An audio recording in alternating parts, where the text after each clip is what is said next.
You're listening to Trek FM. Want to join in the conversation and share your thoughts on this episode? Join the Babel Conference, our listeners' discussion group on Facebook. Just type BABEL into the Facebook search field, and we look forward to seeing you there.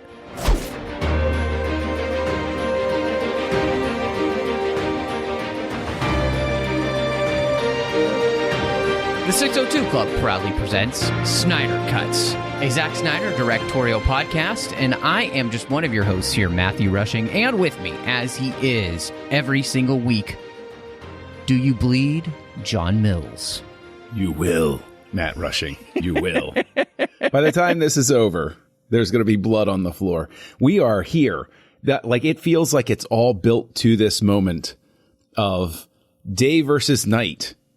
Fan of Snyder versus agnostic movie buff, what have you, because this is, I'm going to go ahead and I'm going to go ahead and say it. You can have your prequel fights. You can have your preference for who plays Batman. I will go ahead and say this has to be the single most divisive film I have ever had the displeasure of living through arguments with. It is. When I hear the words Batman v Superman, Dawn of Justice, I don't think movie done by Zack Snyder. I don't think Ben Affleck played Batman. All I think of is, because that summer was the summer of just knockdown, drag out nastiness, the likes of which I have not seen before, and I don't think I've seen since. So, yeah, here we are. Time to discuss it. It was crazy. Absolutely 100% agree. I don't think I have argued with as many people about, films as this one, even the only film that might get close is The Last Jedi. Yeah. Okay. That might get close. But I will also say that the thought that occurs to me, because over on 602 Club, you and I fairly recently, with regards to this recording, discussed the original Karate Kid. And I would say that the arguments, if I were to take somebody who was a fan of this movie, they're Daniel, and everybody else was Cobra Kai in the skeleton costumes.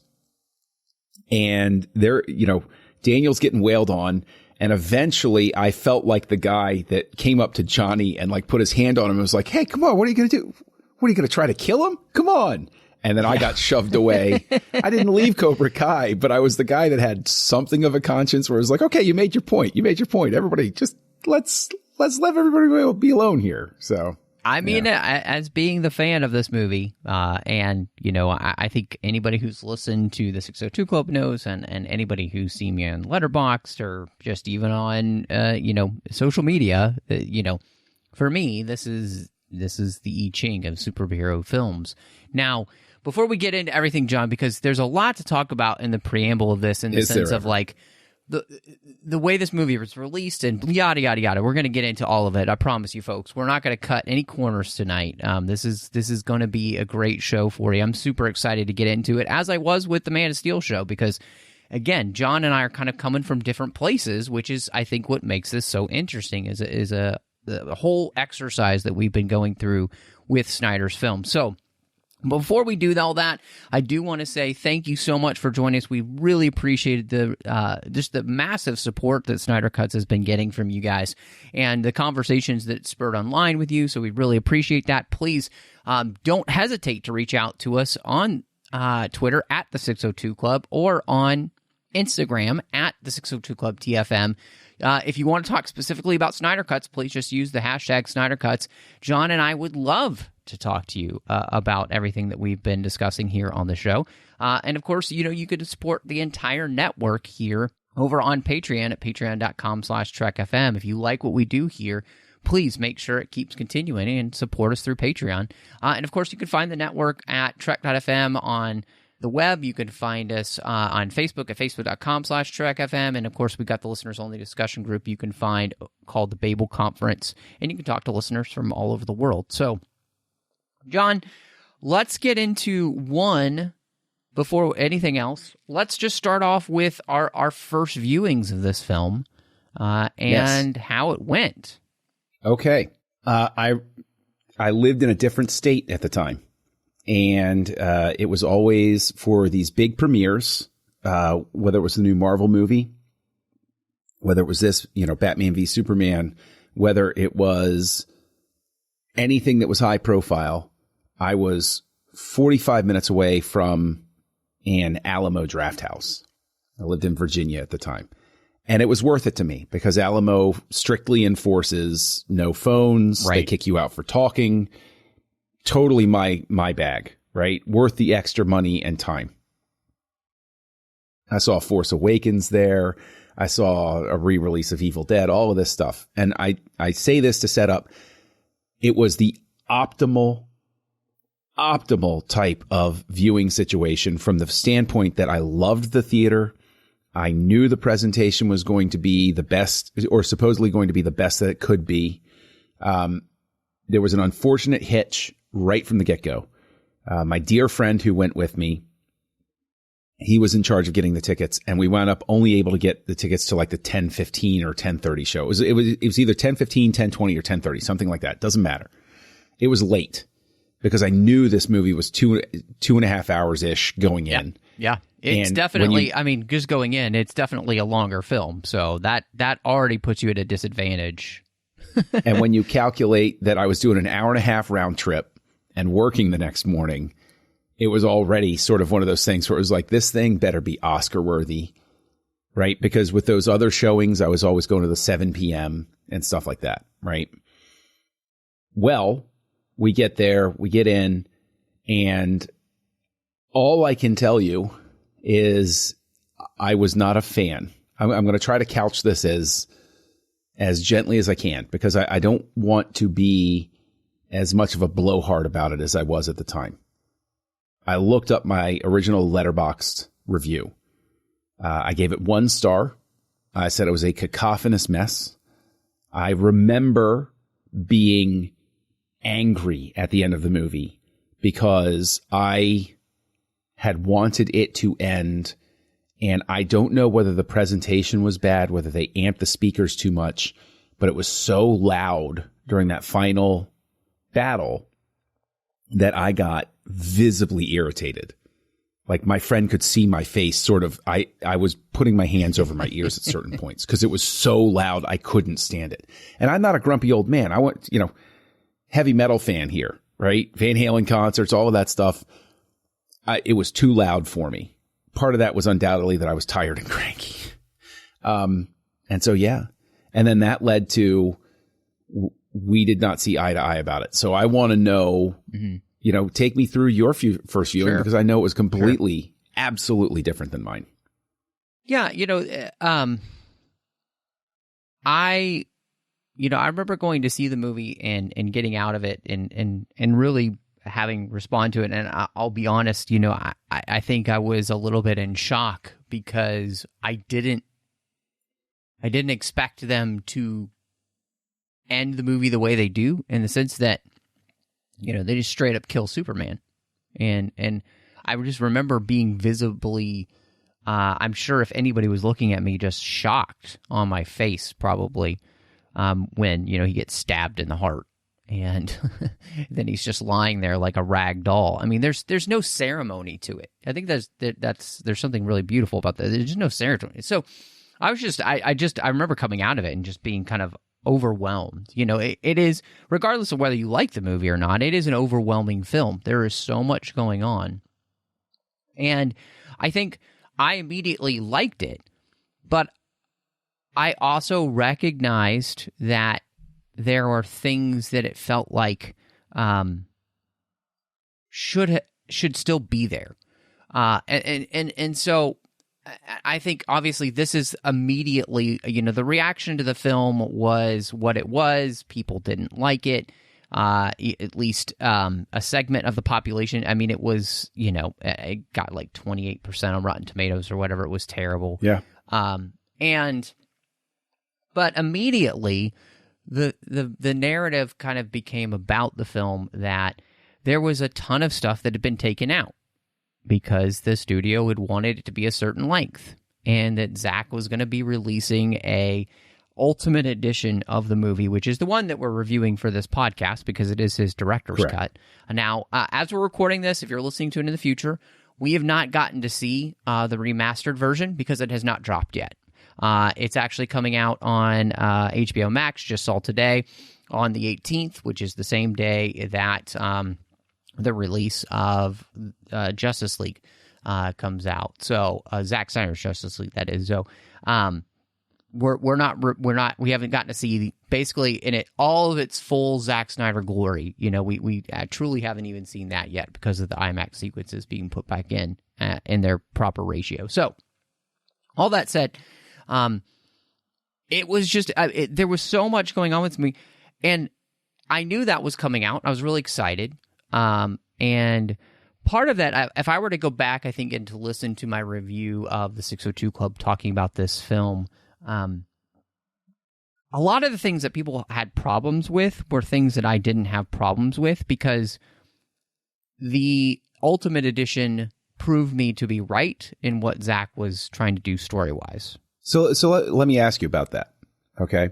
Like what specifically, what type of things are you specifically addressing there that you think that, because I don't want to make any presumptions. Give me like one or two things where that is the case. So all of the Lex stuff, like people just not necessarily getting the fact that because, and in all honesty, a lot of this stuff, the connecting tissue had been cut away. So it was the bare bones of the fact that Lex is behind everything in this film. He's behind everything that Batman and Superman believe about one another from the start, which in the end is kind of genius. So that was one thing that definitely I know a lot of people were not quite getting, but it was something that I was able to figure that that's exactly what Zack was going for, is that, behind the scenes, Lex is pulling the strings. So that was a big one. And I think for a lot of people, once they saw the Ultimate Edition, things ameliorated in some ways just because the story itself makes more sense, like it makes it connects much better when you have all the material that's left in there in that version, which it should have been in the first place. And honestly, I don't think the reception would have been so bad if people had the 3-hour version and, instead of the 2.5-hour version, because that 30 minutes really does make a difference in the story of the film. I also think, too, there were just some aspects of the film that came across better, too, which is, I think the Clark story actually really is accentuated in that version as well, which is to see him being the detective, and in his own right of trying to piece together as a journalist what's going on. That's a very important part of Clark Kent as a character, not just as Superman, but as a good reporter, and him doing the research and trying to figure out all of this stuff with, what's going on in Gotham and all those type of things with the Batman and trying to figure all this out. But at the same time, everything's with the guiding hand that he doesn't realize until the very end of Lex, kind of putting that all together. So I think both of those things are things that I kind of heard people's complaints about before we got to, the Ultimate Edition, which again, really, I think accentuates those stories much better. I will say that I will support your point because there were very specifically things that annoyed the hell out of me. You know me. I have a passion for drilling down on the way scenes are put together and stuff like that. Yeah, editing is a big deal for you. Yeah. Yeah. The Africa attack, I can tell you in the theatrical version barely makes sense as to, like, I remember thinking when they're, because it becomes the reason why they want to have hearings with Superman. Right. I remember watching it and thinking, why the hell would anybody think he did anything? Yep. It didn't make he doesn't shoot people. Why would that make sense? No, 100%. With the Lex stuff, well, also with Clark doing investigation work, I think it also does a very good thing script-wise in terms of building up the story of Batman simultaneously so that you understand, because you have the scene now, and I'll go ahead and refer to the Ultimate Edition, where Clark talks to the old man in the hallway. Yes. Who says specifically, there's something different. Something else is going on right now. There's a new kind of mean in him. Right. Exactly. But that line is important. There's a new kind of mean in him. Like he's really gotten, you get a sense that Batman hasn't always been this way. Yeah. Which I think is important to allay something that a lot of other people had a problem with, which was, Batman kills so much in this movie. And I want to address that head on in two ways. One, even after that first viewing where I hated it, let's be honest, a 1-star rating is not a movie rating of something that you think is okay. I hated it. But I still thought that opening sequence where you see Bruce Wayne's perspective in Metropolis, I always thought it was tremendous. It's moving regardless of what you think of the rest of the film. You see a guy trying desperately, traumatized, and it very much accentuates the whole 9/11 aspect of the Battle of Metropolis, of how powerless everybody felt on that day, how so many people died that didn't need to, those sorts of things. But then also with the Batman thing, I'm sure I know where you're going to land on this, but I just want to offer up there that something that doesn't really make sense to me is this idea where people have said Batman doesn't kill. And I think that one of the things this movie suffers from is that it is so hard on the heels of Nolan's Batman trilogy. Sure. It's basically Snyder and Man of Steel took Superman and turned him into something that people said, that's not how Superman behaves. But there had at least been decades between, well, actually not since Superman Returns, but everybody forgets Superman Returns. Let's be honest. But, Christopher Reeve hadn't been in the role for a long time. There was no distance with Batman. Christopher Nolan's Batman was the Batman everybody knew. And this is such a radical departure, but I don't know. Why do you think everybody fixated on Batman and his killing and his brutality?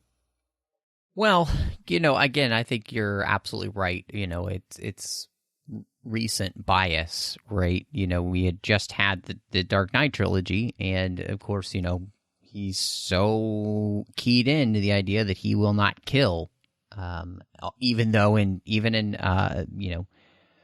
Batman Begins, he's like, I don't have to kill you, but I also don't have to save you either, So, I mean, he basically lets the dude die. So, But, there have been videos done on YouTube of the amount of times that Bruce Wayne as Batman kills somebody in Batman 89. It's like an extreme amount of people that he murders in that film and or lets die, right? So, let's not gloss over in Batman Returns that he literally straps a bomb to a guy's chest and throws him down into a pit to explode, or he uses the turbine on the Batmobile to set a guy on fire.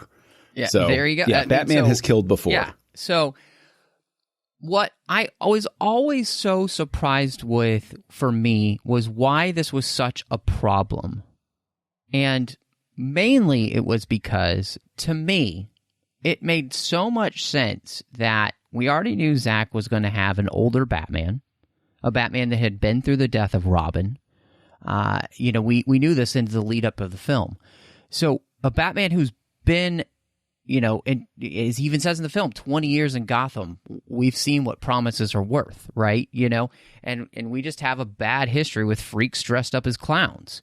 He is hard. He has been hardened. He has been ruined. He has been destroyed. And in many ways, it is exactly what Harvey Dent says in The Dark Knight, which is you either die a hero or you live long enough to see yourself become the villain. And that is exactly what Bruce has become. And something that I noticed, especially in this rewatch, is that in many ways, Bruce and Lex both have parent issues. Mm-hmm. Both of them hate Superman. And they are coming at this in different ways as to how they're going to destroy Superman, but both of their goals is to destroy Superman, the one person who has had good parents, right? Like, and a good upbringing. And we've seen the outworking of that in the way that he lives his life. And so it is fascinating to me that people can't see the way in which thematically Zack is working with these characters and using them to mirror one another in these really interesting ways, especially the Batman character and the Lex character in relation to the Superman character and how they view him. And so, again, I just never understood why people couldn't key into the fact that it's a different Batman. It's a Batman who's at the end of his rope, who's basically lived too long, and he's become the very thing to which he's honestly been fighting for all these years, you know? And to me, that's we'd already had Nolan's Batman. So let's do something new. Let's do something different. Let's do something interesting. And that's the beauty of, I think, the film, is it allows you to do that with a character like Batman, who's been portrayed by many different people, many different types of comics. And so let's play around with that. Something that I noticed too on this rewatch that I guess didn't really come through on the theatrical is really how much of the story is driven by Bruce Wayne having recurring nightmares. Right? Yep. He has these recurring nightmares that drive the story forward and simultaneously give you a glimpse into his mental state. Now, there's a thing I want to address when I get to problems that I have still to this day. But I want to dig in a little bit to the Lex thing. Like, the question I have for you about Lex is you're right. He and Bruce are coming from it as, how can we trust this godlike being? It's an impossibility. Sure. What I find interesting is, what do you think the different, I know what I think the different motivations are for them. Where do you think their motivations differ in terms of why they feel this specific way? We know Bruce has seen the trauma of the fight over Metropolis, but there seems to be, he's motivated by a desire to protect everybody from the danger. Whereas, what do you see Lex's driving force? Why does he want to take out Superman? Yeah, so, Bruce is trying to force the world to make sense. And he even says that. That's the lesson he learned. He's got to force the world to make sense. Superman doesn't make sense, at all. He's the outlier. He's the, again, and what's interesting is, in many ways, he's the godlike being that we can't put into our equations because we can't control. And in the end, it's the same thing with Lex. Lex can't comprehend that there would be a being who would have that much power and use it for good, and be completely good. He can't come to and again, it comes down to his whole speech, with what he talks about in the film about, he does not believe that an all-powerful God can be all good and an all-good God could be all-powerful. Right. And, therefore, to him, he must make everybody see, quote-unquote, God the way he sees him, which is a farce. See, I saw something else, and it's something that is there, I'm pretty sure, in the theatrical cut, when he's talking to the senators in the beginning, where he talks about how his dad grew up in an Eastern Bloc country, and he ate stale crackers and waved daisies at dictators every Sunday. And so I think that what's interesting about that is, what I'm always intrigued by is, I completely side with Lex in that reasoning. Sure. Like that, what I find interesting is just the fact that Lex and Bruce present reasonable, logical reactions to this thing, in the sense that Bruce might be having an overreaction. Alfred is even saying to him at that one scene, don't you think you're going a little overboard, basically? And Bruce's response is, if there's even a 1% chance Superman's going to go bad, we have to treat it as an absolute truth. Whereas Lex is, I mean, who can't understand that perspective from Batman would be my question. He's seen what happens, and he believes that he has to take some sort of action to protect everybody. And what I find interesting, and I want to get your thought on this, what I find interesting is, isn't that the basis for why he wants to put the Justice League together by the end of the film? Yeah, I mean, I think, obviously Lex has his father's example. And again, I think that comes down to nobody saved his father. Nobody saved him from his father. And he doesn't believe that Superman would truly save him. Although the most beautiful scene in the movie, I would say one of the most beautiful, is when, Lex thinks he has Doomsday under his control, right? And the first thing Doomsday does is go to punch him. And who stops that fist from hitting him? Superman. Yeah. Why? Yeah. Not because Lex deserves it. Lex deserves to get punched in the face really hard. But, Superman can't help himself, So, and I think, it's... I think it's interesting with the side on Bruce is that the beauty of what happens in the film is that you have this, and I'm utterly astounded to me that people can't seem to appreciate what Zack does here, but the way he's able to take the entire Batman story here and create this character in one film, 3 hours, but still, one film, and have him go through this arc of being a guy who completely hates this guy for reasons that don't have anything to do with Superman, really. It's more about him not being able to control the world. Like, Bruce is mad that that so many things are out of his control, right? And I think that's such a human reaction to be able to see, look what happens when we continually try to put ourselves in control of things we can't be control of.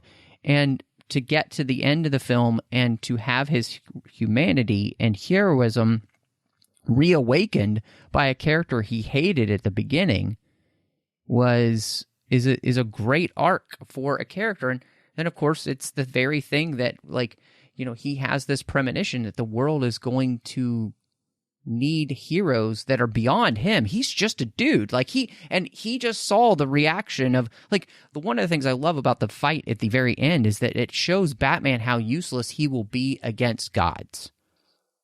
Now, he might be the smartest man in the world next to Lex Luthor and great detective, but in the end, he's going to need some other gods to help him defend this planet from what he thinks is coming.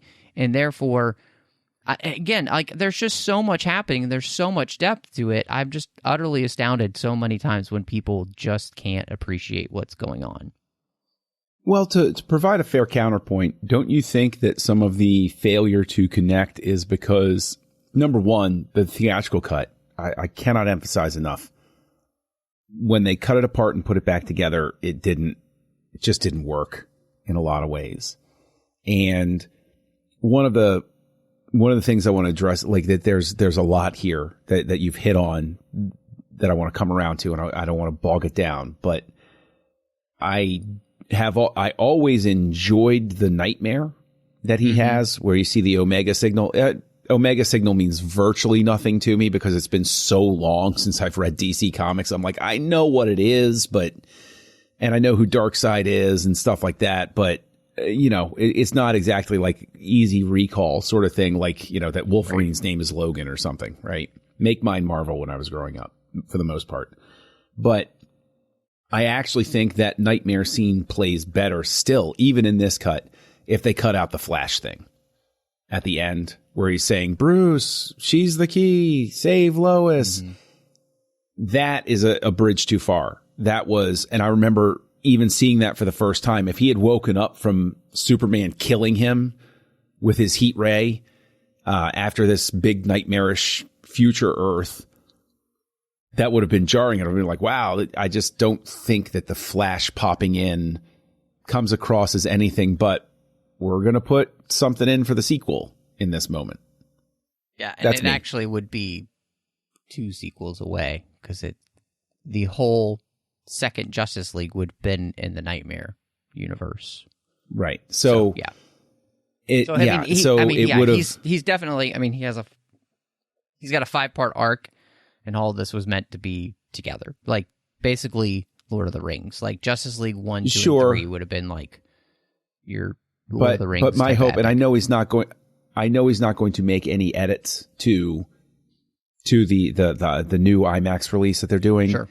But if I had my druthers, I wouldn't begrudge him a Lucas moment of just trimming a couple of frames right there, sort of thing. I think the scene just plays better.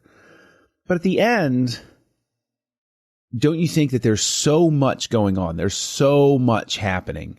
You got Doomsday, you got Wonder Woman, you got Lex Luthor, you got Batman, you got Superman, you got all of this stuff layered up on top of itself. What do you say to the criticism that I had the first time I saw it, which was cut out Doomsday, have Wonder Woman show up, bridge the gap between them, and then all 3 of them go out and, Lex is in a super fortress or whatever, but they still manage to get in and jail him, sort of thing. Or he takes off somewhere and they're like, we'll find him and we'll figure out. And then you find out that he's made connection with somebody setting up the sequel or something like that. I think that I think the criticism is better labeled and lobbied against the theatrical cut. Because I think that when you cut out the scene of the fact that when they arrest Lex, he has kind of lost his mind and he's communing with, Steppenwolf, there in the ship. It does a much better job of setting up then why, and even this idea that Lex creating Doomsday is connected with Darkseid. Mm-hmm. And I think, again, that it does all connect to sequels, right? But it also informs the story that Zack is telling in this film, which is the redemption of Batman and the reemergence of Wonder Woman in realizing that she truly is needed in this world again. Like, who she is somebody that is needed. And Doomsday is the key to that happening, whether you like it or not. Without Doomsday, it doesn't work for Superman to die, because there's nothing else that's going to kill Superman on this planet, really. Especially when Batman's not going to be the one to do it, because that's not how that would end anyway. And it's the thing that is the linchpin for all of those things happening. For the cry to be heard that the bell has been rung. The universe has heard that this planet is now ripe for the taking because its greatest hero is gone. And I think, I think, yes, there is quite a bit going on, but to me, it just feels like many graphic novels that I've read, so I don't really have an issue with it.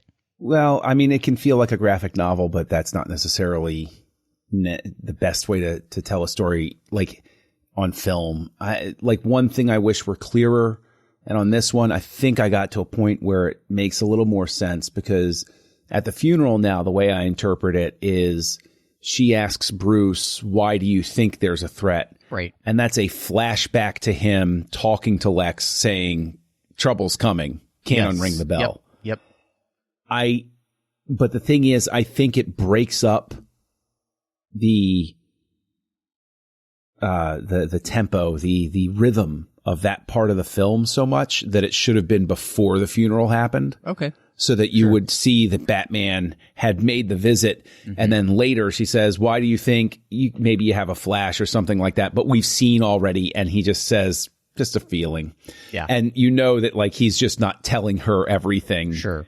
Or not in this moment sort of thing. I just think it breaks up the rhythm. I can understand, because even in Man of Steel, remember, I there's an edit that I would make, right. and it doesn't detract for the overall whole of the film, but it's still something where I just would have chosen to do it a little bit differently for a specific reason. And so I think, that to me, actually, I kind of like what you're saying. So I can't, I can't really knock it as anything that I wouldn't seriously consider as well. Now, I've taken a very not like belligerently adversarial, but I'm obviously playing devil's advocate with you here and sort of presenting some problems and structural issues. I mean, you did the same thing the last time we talked, so. The one thing, but to take a turn being positive, the one thing I want to say is, one, I think Amy Adams, it's unfair how she just gets glossed over and ignored. Yes, both absolutely. in Man of Steel and in here. She is terrific. I really do. I think she's terrific. Again, I believe her. She's the first Lois Lane I've seen on screen where I truly believe she's an investigative reporter. Not just because they told me she's an investigative reporter, but because she really plays the role. Well, and that's one of the things that they cut out, and that's what makes it so good, is that, like, she has a role in this film, and, like, she not only is Amy Adams kick ass in the role and knock it out of the park, but she is doing the job which she's hired to do, even when people might not necessarily believe that she's doing the right thing, like Perry or maybe even, Clark worrying about her, but still, supporting her at the same time.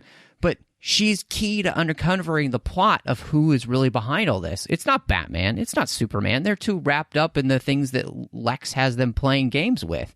Lois is the key. Lois is the one who unravels all of this.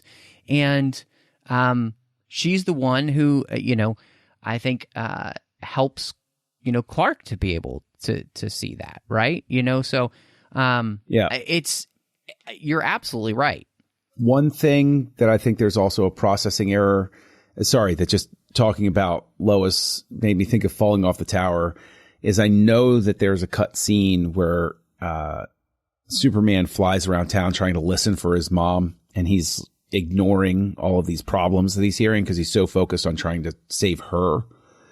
I remember reading about it in an interview, and it really popped out at me this time. I wish they had moved where they put the clock down to show Martha Kent how long she has left to live. Oh, right. Because when they walk in, they haven't started fighting yet. And there's 35 minutes and Superman has just left. And I'm thinking to myself, I know it didn't take him 25 minutes to fly over to Gotham, right, from where he was in Metropolis. So it sort of jumps out at that moment. Oh gosh, there's something cut here.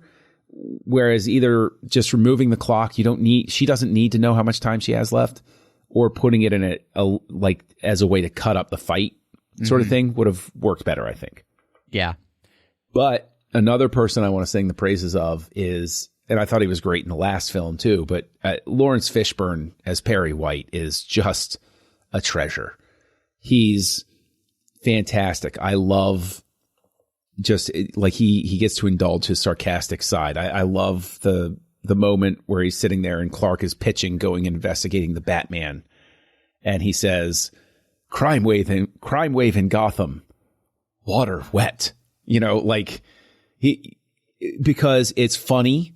He plays it great.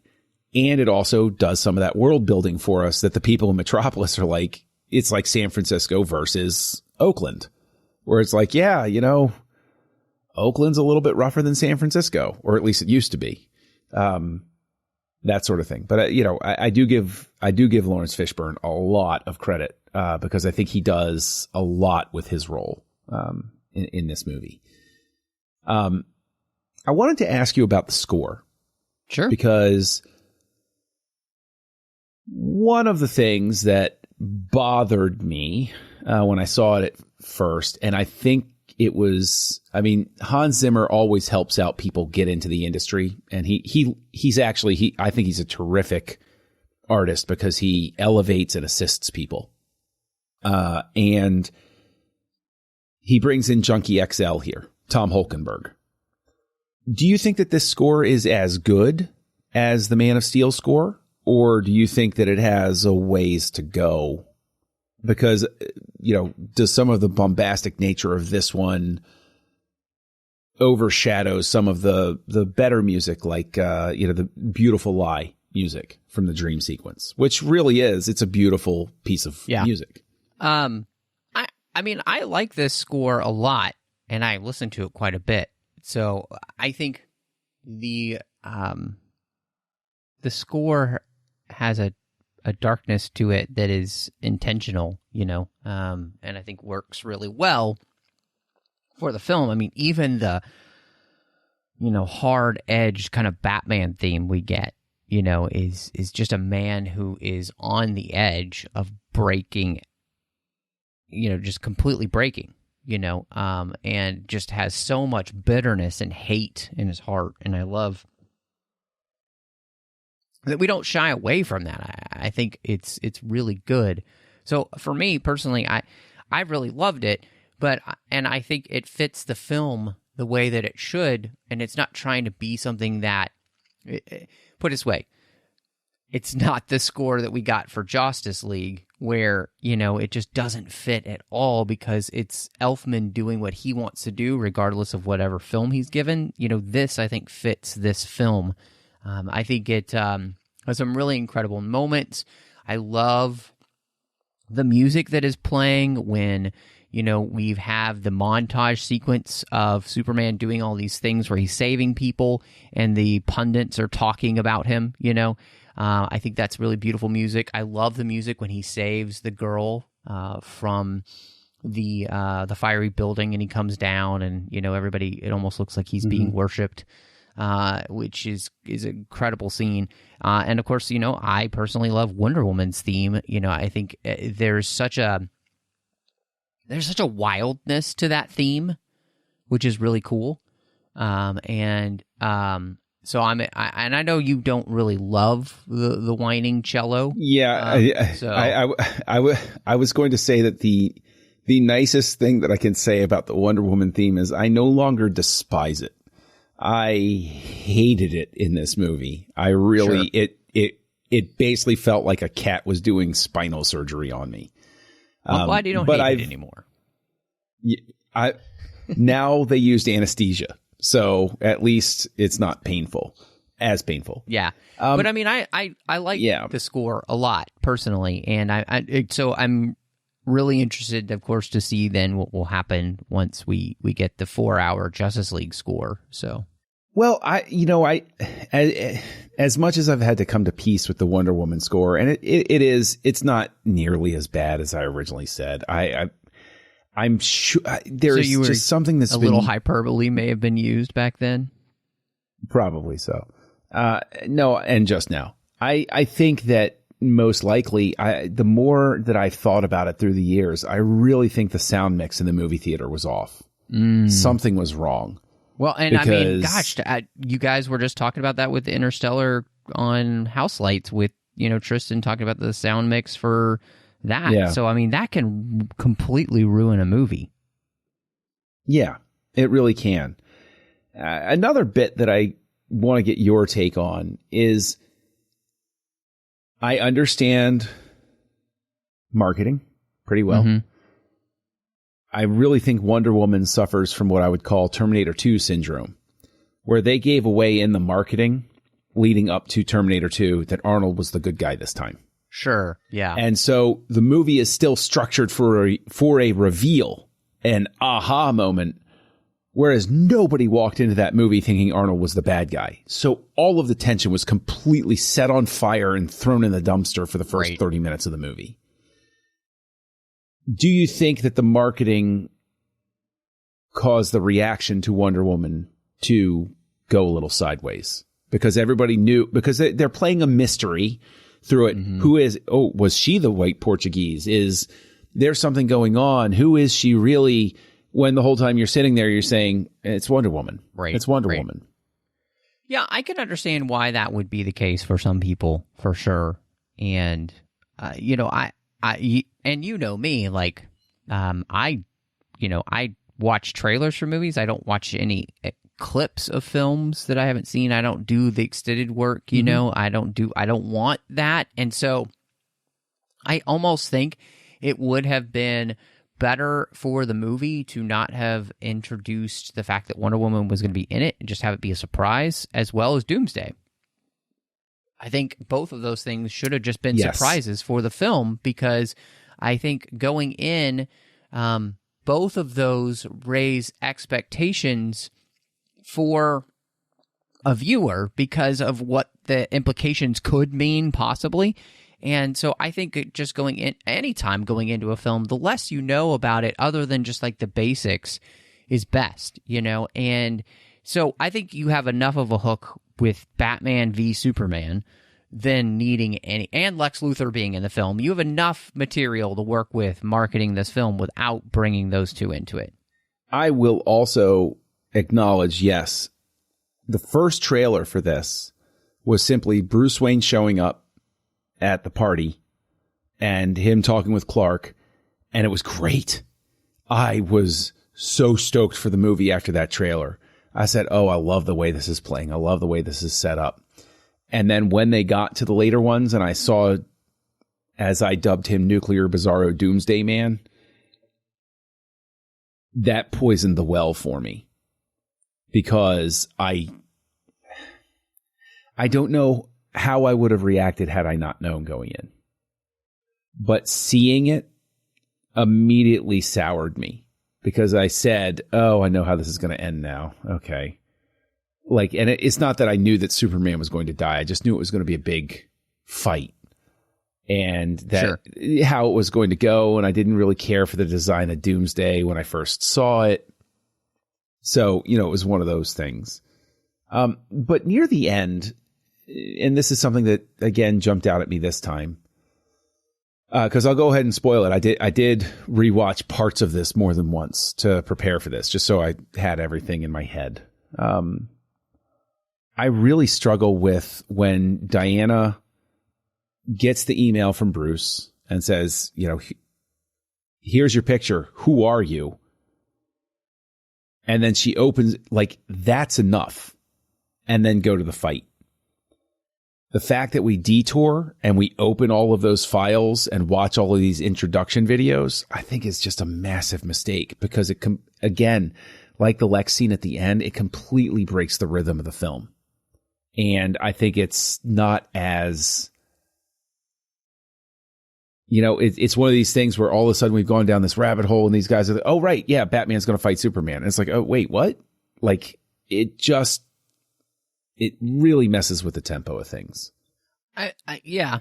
I mean, I've heard that before, and I guess it doesn't bother me because I enjoy the scenes, and I don't feel like it takes that long. You know, I haven't clocked how long it is, but, you know, the longest one of those sequences is the cyborg one. Yes. And yeah, and that's really the point where it's a little bit too much for me. Yeah. But you know, and I you know, can you?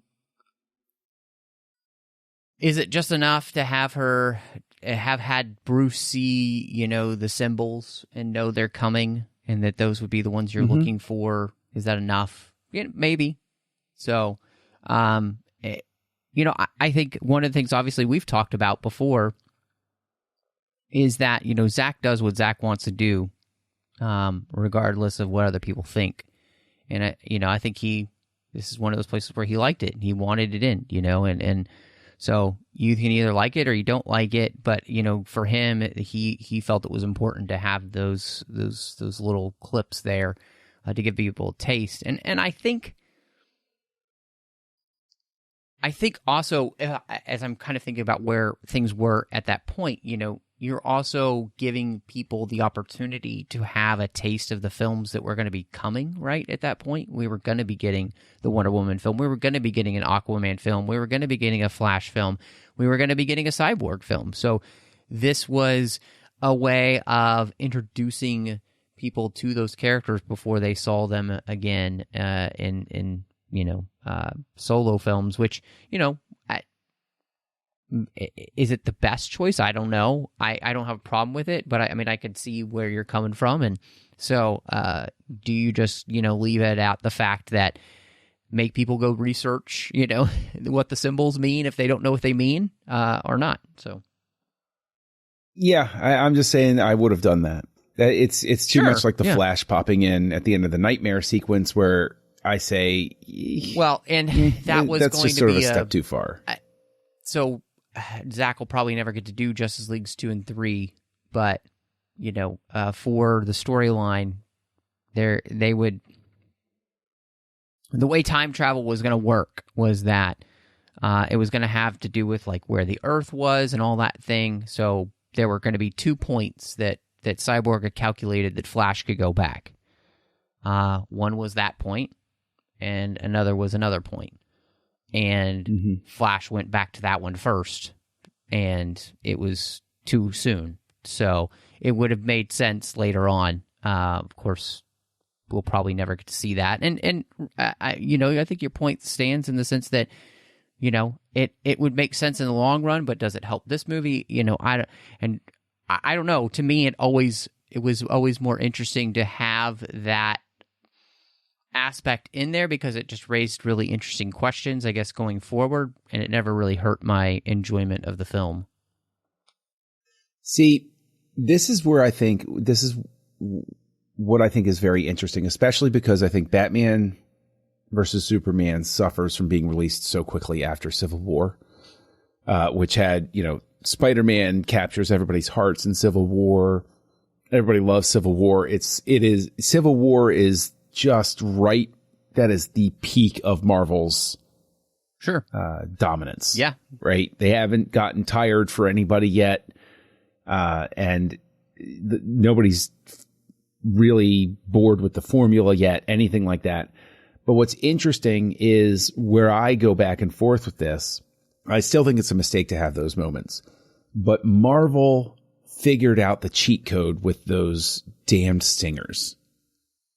Because they have the exact marketing and planning for future stuff that Snyder is working into the flow of the film. And they're saying, oh, you know what? This would break it up. You know what? Toss in a stinger. And the stingers wouldn't work in the context of the greater movie. So they have the cheat code. They figured out how to game the system and have their marketing piece without breaking the flow. And I think what it is it stymies other franchises because you've got the choice to either mimic Marvel and have everybody say, oh, you're just ripping off Marvel. Right. Or do something different and have everybody say, well, Marvel figured it out. Why are you doing it this way? Right. So It's sort of like a rock and a hard place. Sort of, I still would have cut the moments. Sure. I mean, if I were the editor with Zack Snyder, those would be the arguments in the editing bay where I would cross my arms and I would say, I'll do what you ask me to do, but that's a dumb decision. Right. Because there are many editor fights like that through history. Yeah.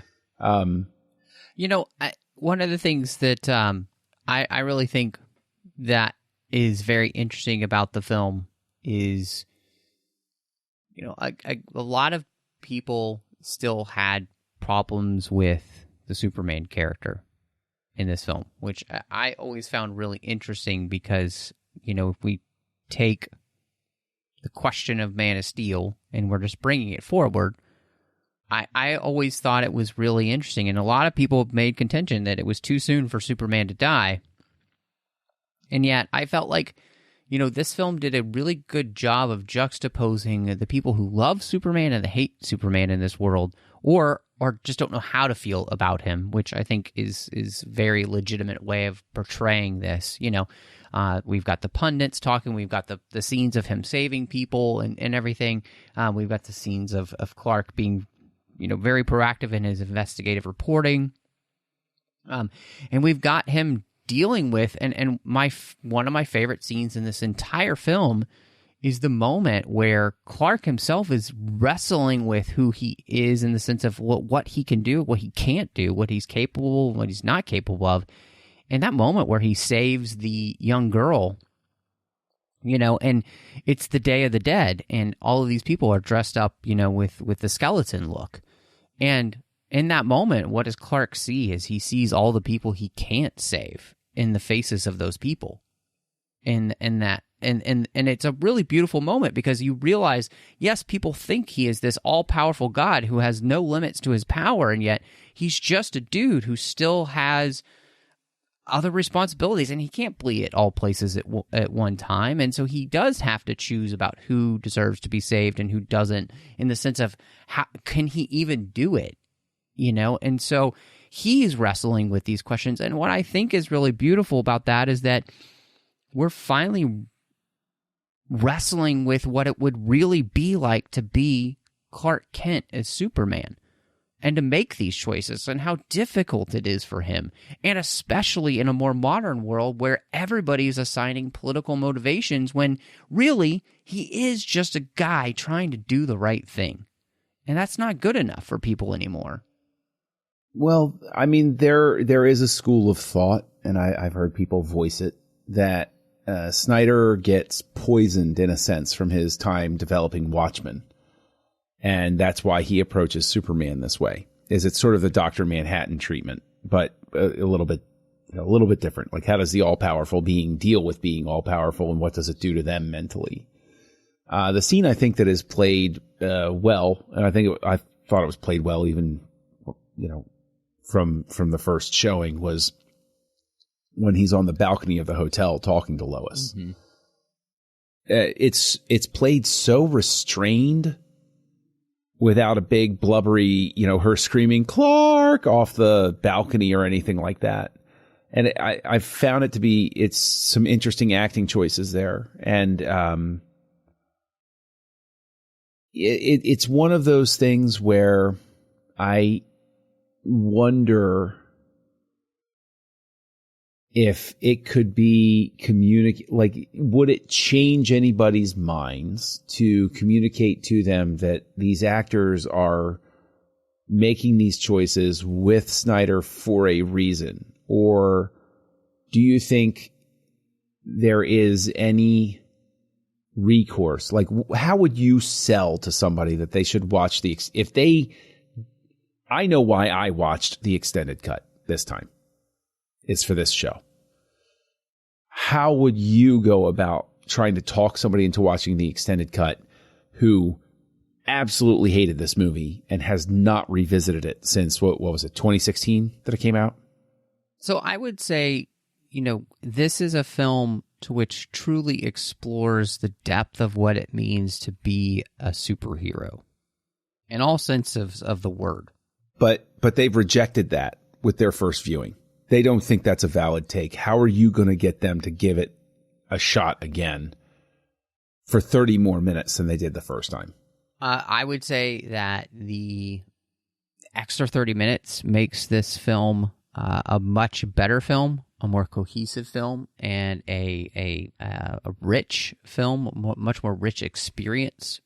It adds to character motivation on all character fronts. From our, I would say our main three characters, from Lois, Clark, and Bruce. And it accentuates every part of the story that you probably had an issue with. And if you still don't like it after that, I mean, there's nothing I can do for you, but I truly think this is the film that as it was meant to be. And if you don't like that, then that's fine. But I think you need to judge the film based on what it was meant to be, and not what was given at the beginning against the director's wishes. So that goes into other question. Do you think the cardinal sin / mistake of Warner Brothers is trying to compete with Civil War? Should they have waited to release this until the fall or until Christmas time? Possibly, maybe. I think the cardinal sin is just that they cut the movie up because they wanted it to be shorter. and they wanted it to be in the Marvel mode. I was watching a video, and it was like, why would you hire Zack Snyder to do Zack Snyder movie and not let him do a Zack Snyder movie? Like we've been watching his films now. We know what to expect from Zack Snyder, right?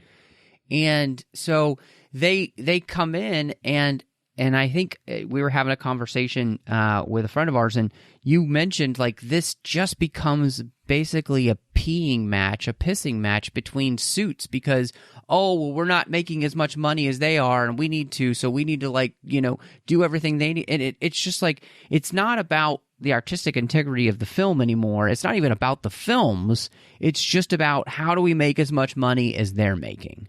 And that doesn't make for great storytelling anyway. So, and this wasn't where I was going to go next, but I think something that gets overlooked here is that Christopher Nolan is a producer on this, and his wife too, Emma Thomas, and they support Zack Snyder doing his thing. Yep, obviously. How could Christopher Nolan? Is there anything you think Christopher Nolan? Do you think Christopher Nolan coming out and saying, "I love what Zack is doing, and that's why I'm producer on this"? Do you think having him come out and throwing some of his reputation out there, do you think it would have helped this film if he came out beforehand? But obviously, since it was cut down to the 2 hours and 30 whatever, obviously, I think Nolan didn't agree with that. Based on what we know about how he reacted to the way they cut up Justice League. Yeah. But do you think that there's a world where Christopher Nolan coming out and saying, "Hey, I'm the guy that hired him. I like what he's doing." Do you think that would have changed anybody's opinions about it? Possibly.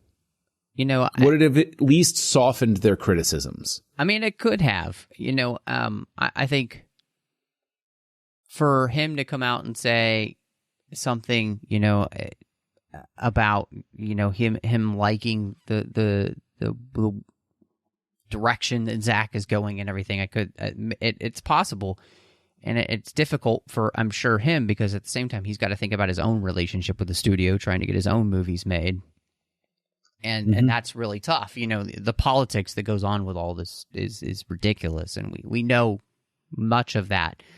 From even that Vanity Fair, the article that's come out about the making of the Justice League and all the things that Zack did go through behind the scenes, and much of that started with even BVS, with them, trying to cut the film down and everything. And I really do. I mean, again, I think it comes down to is not allowing it to be what it is, which is a completely different thing than Marvel, and just allowing that to stand on its own. And I think you make a big mistake by not allowing that to happen. So let me ask you this question with regards to this. Is Snyder has continually worked with Warner Brothers, and Batman versus Superman, they chop up. Watchmen, they chop up. Sucker Punch, I mean, we go back. If anybody's tuning in for the first time, I have never seen the theatrical for that. I saw the director's cut and I gave it 5 stars. And I said, why would you have cut anything from this? That's insane. And, you went through the list of how things were cut up and everything like that. Why is it that Zack Snyder gets so, this is a very strong word to use, but it's the one that comes to mind. Why is it that Zack Snyder, number one, gets so abused by the studio system? And number two, why has he not gone off and worked with another studio at this point? Why does he stay with Warner Brothers? Wouldn't you at some point realize that this is a dysfunctional relationship and you need to go to and say to Paramount, "Hey guys, you haven't been doing much outside of Mission Impossible. Want to let me do something?" Well, I mean, I guess that's why he's at Netflix, because they're willing to hand. Touché. I mean, that they did the same thing with David Fincher. They had a pile of money, and he let him make Mank. talk about which I certainly hope that Army of the Dead is a more memorable experience than Mank. Let's just put it that way. What I mean? Like, I think he did. I think he learned his lesson. I think, what Zack said about in that article about how he felt about Kal-El, how he feels about Clark, and how dedicated he was to telling the story. He had a 5-movie arc to tell that story. This has really been in a massive Superman story. As much as all these other characters are going to play into this was going to be a movie about Superman. And all of them were going to be about Superman in one way or another.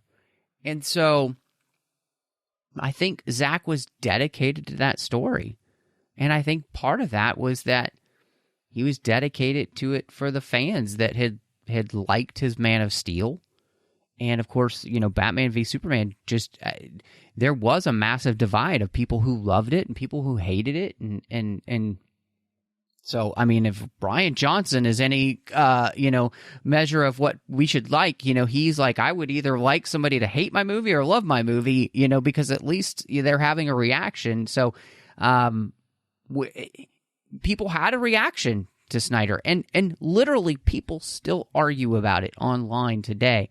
I mean, it's still in the cultural zeitgeist. So, I mean, you've had a massive impact on, and I think the studio, and one of the reasons we are finally getting his Justice League is because the studio realized that this was something that they basically could make money off of because there are enough people who care about this to want to see something like this. Well, I also think, it also gets people very aware of the HBO Max. Absolutely. Yeah. App out there. It's good for business. Which, by the way, honestly, before Zack Snyder's Justice League even comes out, I can tell you that HBO Max is actually a pretty fantastic service. I'm finding myself spending and we're more not being sponsored by him, but I agree with you. Yeah. Although we would not turn down some of that sweet, sweet home BO cash. Yeah, seriously. Okay? So send that over. If you guys are listening, please, by all means. Yeah. But it just does sort of it's just a strange thing because I think that do you think that there's ever a point at which there's going to be a soul-searching reevaluation of Batman versus Superman? Because I like to say I was ahead of the curve because there were several years ago, and as soon as it happened, a ton of people started sending me the exact same link because somebody published the first of several articles that came out where they said, Star Trek V isn't really as bad as we all beat up on it for. And I remember looking at that and saying, it took 30 years, but we got there, Bill Shatner. We got there. Do you think at any point we're going to have something where, let's project, this came out in 2016.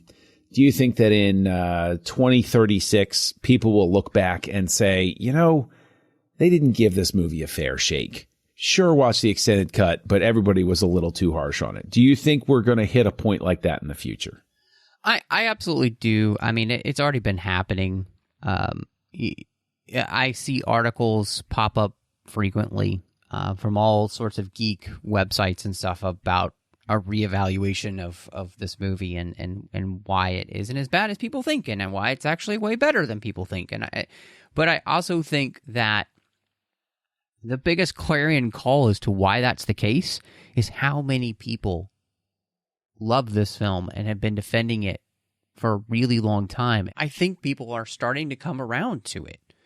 I've seen many more people have just online in the first place, much more of a reaction to this film in a more positive light than a negative light. And I think that that's because people are beginning to appreciate for what it is and not what they wanted. And, when it came to the conversation that we've had a little bit about, and previously with Man of Steel, the whole Marvel versus DC thing and the Marvel formula versus what they were doing, I think a lot of people have gone back now that Marvel has kind of peaked, and they had their end game, and now people are going back, and I think they're reevaluating the validity of BVS, and especially with the Ultimate Edition. And I think its reputation is done nothing but rise. And it has its staunch defenders out there, and not just, we were teasing about Sonny Bunch with, Sucker Punch, but he's a huge defender of BVS as well, and so are a lot of people out there. And so I definitely think it's one that is only going to continue to get better and better in people's estimation. And I would say this, the reason that is because I feel like the movie gets better and better every time I watch it. And I'm already somebody who likes this movie. But I'm always finding new little things, like the part I was talking about at the beginning about Lex and Bruce being basically both two sides of the same coin on their feelings about, Superman. And their reactions to him, and how it comes from parent issues. They both have these interesting parent issues, which causes them to kind of hate Superman, right? And so, again, I just think this is a movie that has so much depth to it that you can continually get something new out of it every time you watch it. And to me, that's a great film. Well, the thing that I've been considering here is that I do want to read the last two paragraphs of my original review before we get to any final notes and observations. The final two paragraphs that I logged all the way back in March of 2016 were, if you're reading this review and you haven't had a chance to see it yet, run, don't walk, away. There's nothing about this film that I would consider compelling enough for you to spend 2.5 hours on it, much less money. But the amazing thing is, it's both the worst Batman and Superman movie I've seen in years. Superman 4 was worse, I guess. Now I have to rewatch that hot mess to be sure. Now, if anybody has never watched Superman 4, it's legendarily bad. Superman 4 is the gold standard of awful. So for me to invoke Superman 4 was specifically to have the hyperbolic insult thrown out there. And we've gone over the things that work and don't work, and sort of like the positives and the negatives and the back and forth about everything. Now, that is where I was back in 2016, and I have watched the extended edition before. It was many years ago. I haven't revisited it since until now. Here at the end of this big journey as we build up to his version of Justice League. And I do want to say that the extended cut does do a great deal to demonstrate why executives from movie studios should never be allowed to dictate cuts. Ever. It's true. Simply and not for just the for fact, Snyder, for everyone. Oh, for goodness sake. I could see maybe somebody like Alan Ladd, who grew up in the business, or like if Ron Howard were running a studio and he came in and be like, I might cut this sort of thing. I'd be like, yeah, okay, that's Ron Howard, right? But for these business people to come in and start tossing these sorts of things out there, this is very much a thing. But I do have to ask one question before we get to our final thoughts or revised reviews or anything. We haven't talked yet about Martha. You're right. We haven't even talked about Martha yet. I remember seeing it for the first time, and Superman said Martha, and Batman reacted. And my initial reaction was like, oh, right.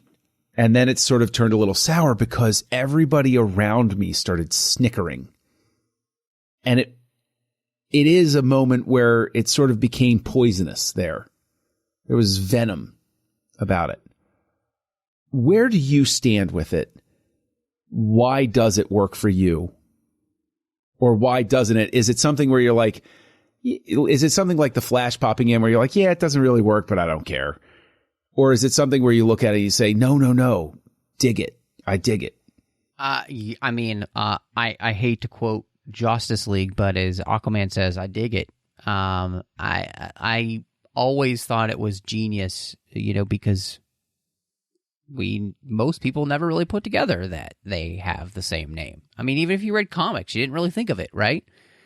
And I think what makes it work is Ben Affleck's performance in that moment, where he is a man who has been driven to almost murder somebody because he has to make the world make sense in the light of his parents' death. And he can't make it make sense because there was no sense to his parents' death. It was a senseless murder. You know what's funny is I actually, I think there's room in the way that dream sequence plays, when he's remembering his parents' death, that it almost plays like I could construct a headcanon thing where it was a hit. Sure. Because of, I also think it's interesting that in Zack Snyder's universe, Thomas Wayne isn't passive during the entire thing. Yeah. He's fighting. Yeah. Which is very interesting. Yeah. But I will say that I think I want to offer to you, I should say, the idea that you say that moment works because of Affleck's performance. And I do think Affleck gives a terrific performance in this film. Honestly, the people that I'm all calling out here is something I've been saying repeatedly as I've watched these films, is Snyder gets great performances out of people. His actors care and they show up to work and they do good work. Do you think Batman should have done something like take off the helmet, the CG helmet, and we see Bruce Wayne's face better? Sure. Do you think that scene plays better if we see more of Bruce Wayne's face? I see how you could make that a choice and it could work. I think it could work great. But I think even just the way in which Ben Affleck moves his eyes in the scene is fantastic. I think everything is written on all the parts of his face that he almost murders somebody. Mm-hmm. Just straight up with his own bare hands. Like he's never done. I get the feeling like this Batman has never done that before. Right? He's about to cross the line that he probably said he would never cross. And in the sense that he would murder somebody with his own bare hands, right? And that's what he's about to do. Yeah, the thing is, I also want to say that, so long as we're back at Batman sort of thing. And I know I said, here's what I said before, but I do want to address some of the more positive stuff, because I remember something that a lot of people had problems with was the fact that Batman was branding people when they were being killed. And this extended cut does go to great lengths to point out Luthor's the one having them get killed. Sure. Batman just doesn't care, right? Which you can see when Alfred tosses the paper at him and says, Bat, brand of justice. And he looks at it and goes, we've always been criminals, Alfred. But something that I don't know if it's because, I didn't care for it or I didn't pay attention, but I think it's clearer in this version that in the beginning, Batman brands a guy who's a human trafficker, or at least involved in human trafficking. Mm-hmm. I'm not so sure I have a lot of sympathy for somebody like that, if that makes sense. I mean, I'm not somebody who advocates murder or even the death penalty, but human trafficking is like, that's, on the scale of awful things you can do, that's one of the worst. So yeah. He branded him. Okay. The thing I think that works about the Martha sequence, and to me, this is one of those places where the film has only gotten better with time, in the sense that Bruce has othered Kal-El in Superman. He's made him an other. He therefore he's been easily manipulated into turning him into the enemy. And the moment that it's the only thing that's going to get through to him, but the moment that he realizes he's about to kill somebody else's son, the fact that Clark, that Kal-El has a parent on this planet just destroys the beautiful lie that he's created for himself, which is that he has to force the world to make sense. What's beautiful about the way that this plays with Man of Steel is Man of Steel's, Martha tells Clark, the truth about you, Clark, the truth is beautiful. Who you are and what you can do, it's all beautiful, right? what we get in this movie at the beginning is a beautiful lie that Bruce has been telling himself this whole time is the lesson from his parents' death, which is that he has to force the world to make sense. Superman doesn't make sense in this world, therefore he probably just needs to die. And the moment that he comes to the humanity of this character, that there's any kind of humanity in this character, it rocks the very foundations to which he's built a lot of his life on. And I think to laugh and to snicker at that moment is not an incredibly powerful moment in cinema to have a character be able to process that. And again, I think Affleck's performance there, he literally is processing in that moment everything that he's believed about this character and how it just the realization that this guy has a mother that reminds him of his own mother, that he's about to do the exact same thing that somebody did to him years ago, except the opposite. He's about to take somebody's son, not somebody's parent. And I think all of that is incredible.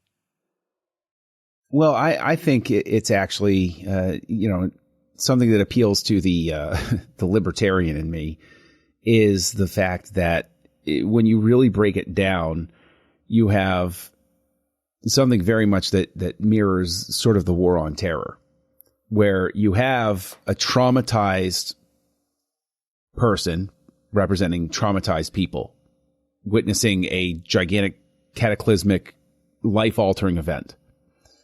Angry, the world has been thrown topsy-turvy, it doesn't make sense, there's no processing it, and then you have the warmongering company manipulating government to give them the tools to wage war for the sake of war. That's Lex. And government more than happily plays into it. And then the angry, terrified person goes along for the ride. Yep. And then in that moment, regardless of whether you like that it was Martha or something like that he says, it just to play to your point, even on a macro level instead of that intensely personal level, it's not every Kryptonian is bad. Not every other is bad. You can't paint, was Zod bad? Yes. Were Zod's friends bad? Yes. Does not mean everybody from Krypton is bad, et cetera, et cetera. And so it's one of those things.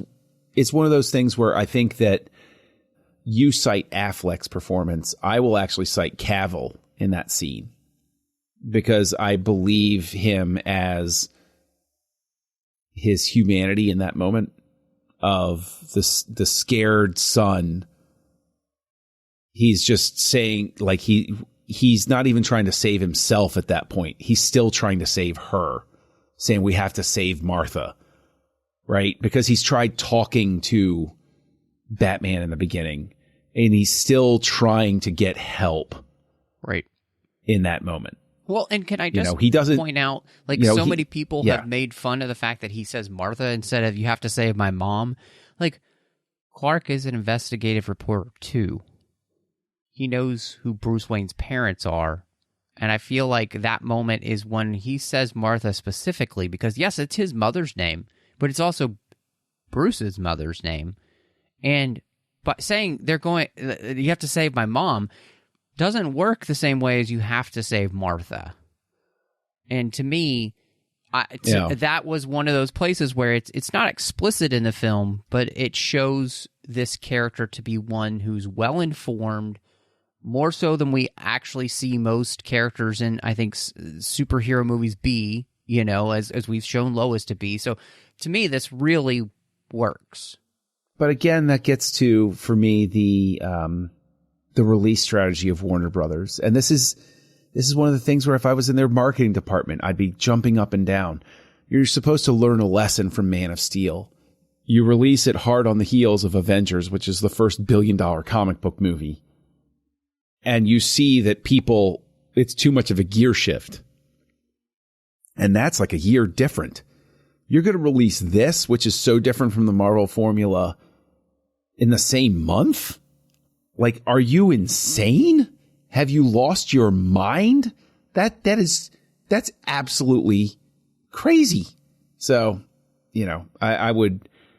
I still think had this been released later in the summer, it's received, you release it at the end of August and say, we're not going to make $1 billion, but we're going to do respectably, and people are going to be far enough away from Marvel that we'll get better reviews. Right. And I think that that's what makes this an interesting process in us doing, is that we're removing ourselves from all of those things and trying to judge the film on its own merits, regardless of all the crap that's going on outside the film, right? And so, I think I'm not trying to puff myself up, but I do think I go into every film on its own merit. I judge every Marvel movie on its own merit. Just because I liked previous Marvel movies doesn't mean I might like the next one. So for me, like I'm trying to understand a film for what it's giving me, regardless of what is going on out. Does that make sense? It does. I would state it another way, that when you have a steady diet of something, regardless of what it is, hamburgers, right? And you always get this, you always go to Five Guys. If anybody doesn't live around a Five Guys, well, that's your loss. But everybody goes around Five Guys. And you go to Five Guys all the time. You get a milkshake, you get a burger, have a great time. And then you go and you're like, oh, Five Guys isn't available. All right, I'm going to go to Wendy's. And you get a Wendy's burger. And you're like, ugh. It's just not what you're used to, right? And so I don't think that it's even conscious on most people's parts. I think on some people's parts, they're just jerks and they enjoy, for whatever reason, having something to hate. But I think that the majority of people, it's just your taste buds can change. Your tastes are in the moment, and it's just a mistake to try to have, some chicken fingers when you're feeling like a hamburger sort of thing. So, that's just where I think it is. Yeah, I think that I can understand that. I think, this movie is something that I think a lot of people just weren't ready for. And I will say this, I think part of that is that it is much more challenging film than your, say, normal Marvel fare. And there is a lot more going on in this movie than your normal Marvel fare at the time. And it is one you have to be paying attention to and pick up the clues and all the little pieces that, Zack's dropping here and there. And, that, I think, in some ways, audiences, like you said, they kind of saw, they've gotten used to maybe being spoon-fed a little bit too much. And, this is one of those places where it's like I could completely understand exactly what Zack was trying to do with the story, and it all made sense to me in the sense that I could fill in basically the ultimate cut without it being there. But once it got there, it was like, yes, this is what this guy was trying to do this whole time. And this is, so I do see that. I do think that could be the case. And I think it is disappointing because, again, regardless of why or how, I do think Zack is just ahead of the curve at this point. He's ahead of the curve with and I mean, just look at where, we've kind of gone with superhero things recently. Amazon has The Boys. People love that show, apparently. I haven't seen it yet. So, HBO. First season is great of The Boys. Second season goes a little too far. Okay. HBO Max or HBO and HBO Max did the Watchman show that again, super serious. People loved it, right? So, and I think, many people really responded to the DC Universe shows that are now just all on HBO Max, like Titans and that kind of stuff. So there is a hunger for people now. I think that they've been having so much of one thing for so long, they're kind of ready for something else and seeing things from a different point of view. And this is where I think this film is really benefiting from that. So, I'm sure there's probably many other things that we could talk about with this movie, honestly. I am glad you brought up the Martha moment, because I do think it's just as it's played out, I've really enjoyed that scene more and more, just because I think of the implications of what it says about our world now, even more so than before, where you have this one guy who basically says, no, somebody has to be ultimately canceled by killing him, because he shouldn't be allowed to live. Because I don't think he should be able to live. I can't make sense of him, so he needs to die. And like, what an incredibly interesting, profound message for the world we live in. So, but that does bring me to the ultimate question here, John, maybe the ultimate edition question, which is, where do you come down on a rating for Batman v Superman: Dawn of Justice Ultimate Edition this time? Well, I'm not even sure if I watched all of the Ultimate Edition previously, because I don't have it why do I have it logged in my original viewing from 2016, but I don't have the Ultimate Edition logged on Letterboxd after that? Doesn't make sense to me, but whatever. So I might not have watched the whole thing, or if I did, who knows? And I know, where are you at with it? What was your rating with it of Ultimate Edition? Where do you stand with it on Letterboxd? I mean, it's 5. So it's a 5. Oh, yeah. You have it as 5 on Letterboxd? Yeah. Oh, okay. Well, I mean, they don't have the Ultimate Edition on Letterboxd. You have to just rate the. I mean, they've never put the Ultimate Edition on Letterboxd. The only version you can rate right now is Batman v Superman: Dawn of Justice. There isn't an ultimate. That's so I know, it's dumb. That's so interesting, because the thing is, I think there are other ones, and I always just say, I'm watching the director's cut, or I put that in the preview up top. So, okay, I mean, that's interesting. I mean, the thing is, this is just such a polarizing movie. Yeah, I wish that it could be a little more cordial when it comes to those sorts of things. But this time I wound up with 4 stars for it.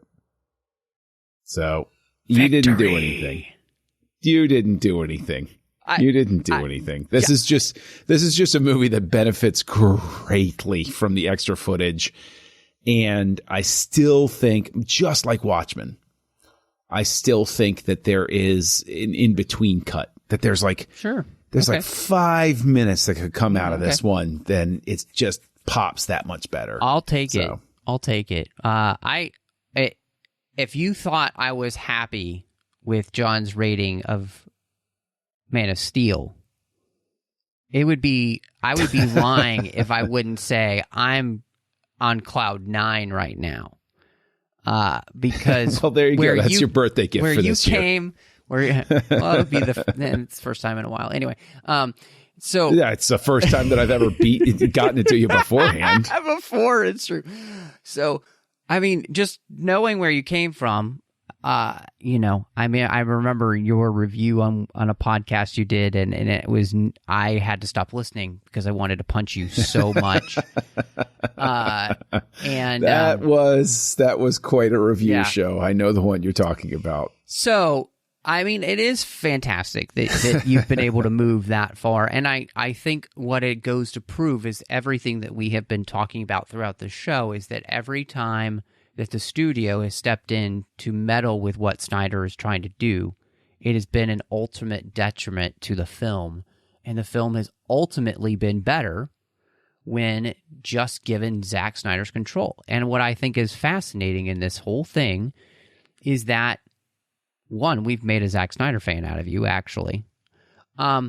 Seems to be. And two, that what we see from Snyder here, and I think where we see the Snyder is that we can trust Zack Snyder. He has good instincts for making his films for the most part. He knows what should be there and what shouldn't be there. Like, you have a few quibbles here and there, you might, whatever, but it's like, for you to be like at a place where you hated the whole doomsday thing and all that jazz, and to come to a point where this 4 stars, like, That I think it just shows that you should just let this guy, like you would Nolan, just let him make his own movies and stop fussing with them. Yeah. Yeah. I can agree with that. I will say in passing that with the Doomsday thing, that there is something to be said about repetition. That when you see it more than once, it's sort of one of those things where like it's coming, so you can sort of process it a little bit better. Yep. But if it were truly a disastrously bad thing, then there's no amelioration process. So it's it's sort of like you can at least be less riled about your issues with it that might exist or something like that. So that's you go. It's really cool. So and of course, you're going to ask me rankings, aren't you? I am. So damn it. Every time. I don't even remember what I did last time. I don't even remember. What do you rank them as? Give me a second to think. Well, I don't think it's any surprise for anyone that for me, Batman v Superman, Dawn of Justice, Ultimate Edition, yes, longest title in the world, is my favorite Zack Snyder movie at this moment. With Man of Steel right on its heels. I love both of those films very much. And, of course, as previously stated, Watchmen and 300 right there together. I'd probably put Watchmen above 300, but again, it just depends on the day. After that, it's Sucker Punch and Legend of the Guardians fighting it out. I'd probably put Sucker Punch above Legend of the Guardians if pressed. But again, like what we really are coming down to, I think, is that we have a lot of duologies with him where it's like it's so close, with my feelings. And then, as we always say, I think a very respectable last place with Dawn of the Dead, which again had no expectation to like, but ended up enjoying the film. It's just obviously the first film he did, and I think if you were to put it in these terms, it's the worst of his films. Which, when it's at a 3.5, not that bad. That's true. All right, so the top tier doesn't change for me. 300 and Sucker Punch. 300 will always have the edge, I think. Just too many good memories, and that's definitely a case where like nostalgia bumps it up a bit. But I could see Sucker Punch taking that top role at some point. The director's cut. I think after that, we're going to wind up with Man of Steel. And then Batman versus Superman. Dawn of Justice, Ultimate Edition, soon to be IMAX. Let's just keep adding on to the title after it. Legend of the Guardians. Watchmen. Dawn of the Dead. Nice. So, man, that's crazy. I think, yeah. It's interesting. It's really, really interesting because I can tell you that, Batman versus Superman isn't alone. The director's cut of Watchmen vastly improved my reaction to it. Same complaint where I'm like, I think some stuff could probably still be trimmed out of here, but like my reaction to the director's cut of Watchmen compared to how I came out of the theater is almost night and day. It's not as drastic as like Batman versus Superman, but good grief. Like I like all of these movies. There's not a single one on here I hate, which is, I doubt I'm going to really revisit Dawn of the Dead too much because it's a zombie movie, okay. Yeah. But like, there's not a single movie I dislike. Whereas Zack Snyder carries around this mark on his forehead of hatred and fire that everybody throws at him. This is weird. So I have a great question then to ask you, kind of as our next episode will be a massive conversation about Zack Snyder's Justice League. We're doing a crossover with the 602 Club, and our good friend Tristan Riddell is going to join us with that. What has been the thing that stood out to you then the most about Zack Snyder movies, and what has been the thing to which he's won you over? What is it about his films that has won you over, do you think that is? I know it's a really big question, but it's one I'm really interested in because, again, you came in more as the agnostic and or skeptic about Snyder, and continually you have been surprised every time. Yeah. I'm going to say that it's just, and it's really weird because one of my complaints about him over time has been that he doesn't connect emotionally. I said it really nastily one time where I said that, he was like somebody who understood emotion logically, from a reasonable sense, but didn't connect on a real emotional level. But what I really found with these, going through this is that's completely untrue. I think that he has a real gift for knowing when to hit that slow motion button to give you a moment to really soak in how epic he wants it to be. I think he just has he's one of the rare directors, I think, operating now where he's got such a visual style. And of course, all love to Larry Fong, who works with him. Yeah, this was great with them. Terrific cinematographer.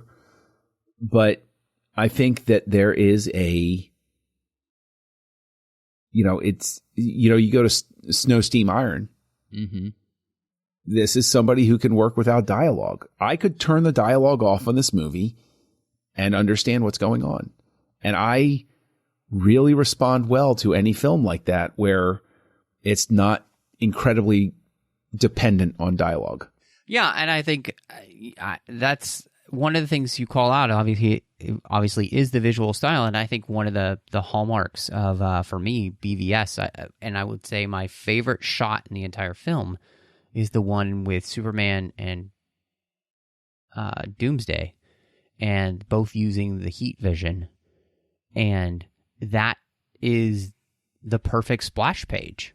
I mean, with no dialogue, just this incredibly well-crafted splash page that is gorgeous to look at, with the colors and the light and just everything about it is gorgeous, and he's so good at that as a director, creating those types of scenes. And, it especially works, I think, with his superhero work here. Worked so much with 300, and yeah, I love it though. I'm really glad that this has been a journey for you. When we decided to start it, I had no idea how you'd feel, as we moved through the films and whether you'd like any of them more or less or whatever. But it's just neat that, you've been won over because of the work itself. Like the work is what has won you over. It hasn't been any arguments that we've had or anything. And you just allowed the work to speak for itself, and it's had an impact on you.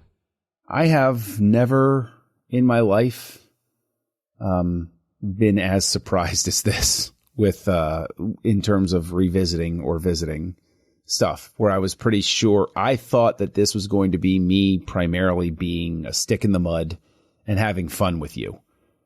Like I knew Batman versus Superman was coming, and I would tease you about it. I was like, hey, you should see our text it's going to be rough sailing coming. Yeah. I was like, don't get comfortable. I'm coming. I'm going to bring the pain, and it's, I'm glad that we did this.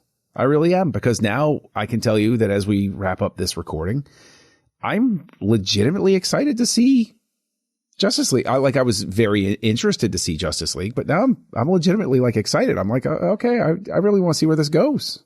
Absolutely, man. Well, if anybody, of course, wants to catch up with you there in the social media realms, maybe, and talk to you more about your transformation from hater to lover, where can they find you? Nobody wants to find me online. It's Kessel Junkie, KESSELJUNKIE. Look for me on your social network of choice. I love to say that. I'm trying to be more active on Vero than anywhere else because it's just more pleasant.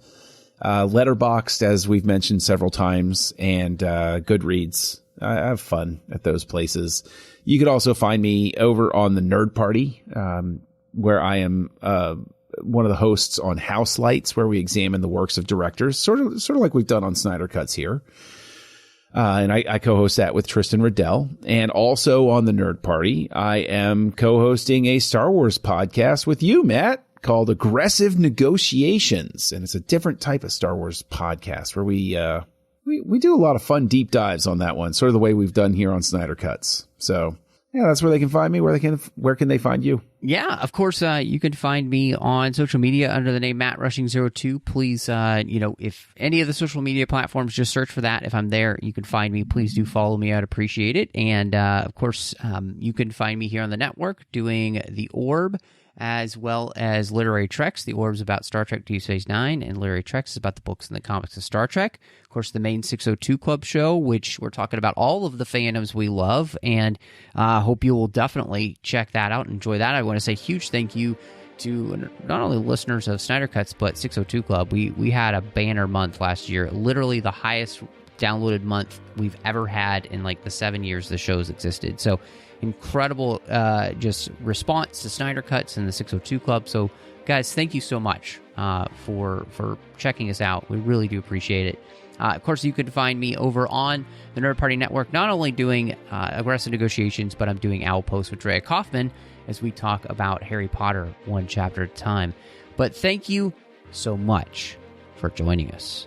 This is Snyder Cuts.